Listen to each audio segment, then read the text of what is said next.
What Africa gives to the world, Europe don't have it, America don't have it, Asia don't have it. As a First Lady, I am not part of a government system. So when I speak on behalf of the people because I understand what the people are going through. At the end of the day, I'm not being paid salary and I cannot be fired either. We cannot wait for other people to come and develop us. Every mining company that is in Sierra Leone today is owned by a foreigner. You cannot be coming to our country and take everything that will make us develop, and then you still treat us as inferior people, as if we don't know what we're doing. The sense about us celebrating independence, I don't know why we celebrate independence, because we are not free. One of the most fundamental corruptions of the social contract in human history is colonialism. Yeah. And it's that mechanism that some states have used to extract resources from other places, such as Sierra Leone. That deprives countries of the resources they need for government services, for education, for health. So I was hoping you could reflect a little bit on what those forces have done to Sierra Leone and what kind of accountability we might be able to think about, just to imagine a way forward from where we've begun now.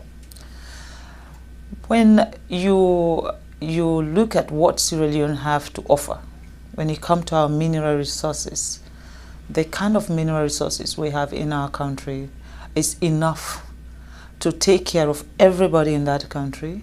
We should not have a single poor person in Sierra Leone. But unfortunately, we are not given the free will to make decisions on our own mineral resources.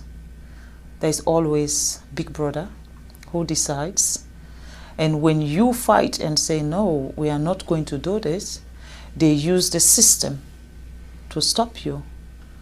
It's either they set you up with the opposition and they will be supporting the opposition against you from the back, or they cause unnecessary chaos in your country so that you are not able to even govern your own people. They will do things to make you not to be functionable. And of course, any country that don't have peace cannot develop. You have to have peace before you talk about development. I'll give you a simple example about Sierra Leone. Every mining company that is in Sierra Leone today is owned by a foreigner. Every mining company. If it's not the Chinese, it's the American, it's the British. Our electricity, Bumuna, is run by the British, and we still don't have light. We're looking for light, electricity. If you don't have electricity, how can you talk about education? How can you talk about health facility? How can you talk about improving the infrastructure of your country? We don't have electricity. Now, do we actually even have proper water, pipe-borne water, so that our kids will not be sick? We don't have those facilities. Why? With all the minerals we have, there is a cap you put. Before my husband became the president of Sierra Leone was benefiting, they said, what's the word? 0.000.1%. What is that?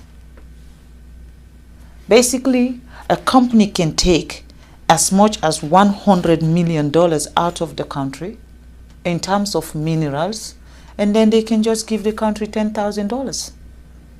Now, what will $10,000 do for our health system? What is $10,000 do for our educational system? And these are the things I believe that are stopping Africa from progressing. We don't have a say. The sense about us celebrating independence, I don't know why we celebrate independence, because we are not free. That is my own take. I'm not speaking also on behalf of the government of Sierra Leone, nor am I speaking on behalf of His Excellency the President.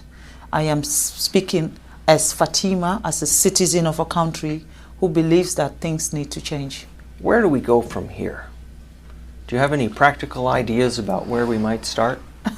Or collective ideas that we might gain support for? I feel Africa, patriotism is very important.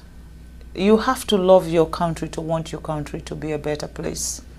Patriotism, I think we have to have that sense of patriotism in our countries, and our leaders also should be subjected to that.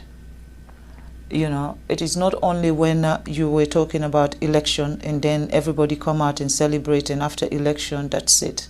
Accountability. Who accounts for what is happening? Who is the one who is changing the narrative of what is happening? Like I said, as a First Lady, I am not part of a government system. I am a wife of a president. So when I speak on behalf of the people, because I understand what the people are going through. At the end of the day, I'm not being paid salary, so, and I cannot be fired either.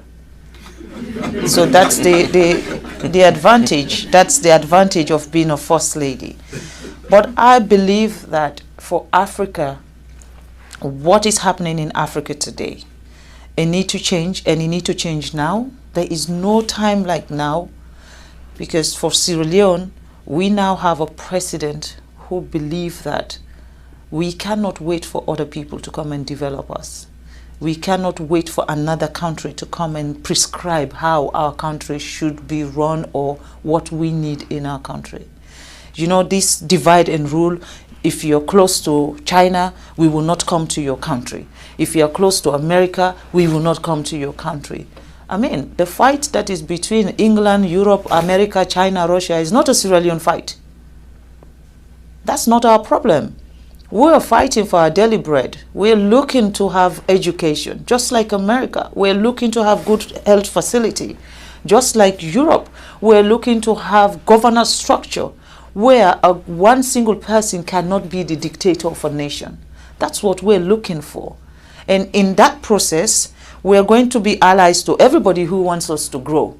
But if we now align ourselves with someone, and then this other person now feel offended that, oh, you know, I'm coming from China now. I flew in, I mean, I've gone around the world to get to Boston, you know. I went to China and then come here. Before here, I went to England and then flew into America. For me, I am not restricted where I should go or who I should be talking to. I am going around the world to see a country that sees Africa not as not just as an ally of what you'll be getting from us, but a country that sees Sierra Leone as partners and treat us with respect. You cannot be coming to our country and take everything that will make us develop, and then you still treat us as inferior people, as if we don't know what we're doing. I think that is wrong. You know, we're looking for partners that value us. People that will come to our country and say, you know what, this country has suffered enough. They need to grow. We were once the atom of Africa. Every country within sub-Saharan Africa used to come to Sierra Leone for our education. And today, what can we be proud of? We cannot talk about education in Sierra Leone because they've ruined that for us. Everything that has empowered Sierra Leone has been ruined. And now we have a leader who wants to fix everything. There is a problem. In Africa, you should not have a leader that is assertive, a leader that knows what his people want, a leader that wants to change what is happening. The moment you have that, it's everyone's target. And then they find reason to slow you down, they find reason to stop you, and they use that system of corruption. They use corrupt people, they use negative people, they use unpatriotic citizens to come after a government who is doing what is right for a system. I think we need to address those issues. Unfortunately, I don't know I'm very good at name calling, but at the moment, I don't know who I should be screaming at. I think the way you started on working on reform for women and girls is a template that can be followed for many other issues. Do you think of what a next one might be? One of the most serious issues I have with the United Nations is the fact that Africa is not part of the Security Council. We're talking about 54 countries, I'm sorry. 54 countries, a whole continent does not have one person representing Africa when it comes to decision making at the Security Council. And I'd observe also that no African country has its own executive director at the World Bank either. Unfortunately, we Yes. don't know how to manage money.